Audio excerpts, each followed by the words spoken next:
Guys, let's go and see her room. Ito ang kanyang bed. Ito ang kanyang mga cabinet, extra cabinet. May sarili silang study table. Oh. Ito ang kanyang window. At Ba't dito nilagay yan? look guys, ang ganda ng kanyang dressing room. Ayan. And this is their living room, silang apat. At saka ito ang kanilang lutuan, syempre. Meron ng microwave and there's a fridge. Asa ng washroom.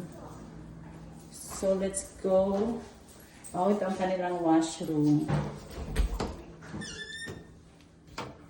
Okay. Ayan. Oh, that's nice. Mas maganda pala dito na. Ayan. Mas comfy na siya dito. Mas maganda na dito. At ito yung dalawang room din. So, ito yung kanilang washroom din. So, at least, di ba, may privacy sila.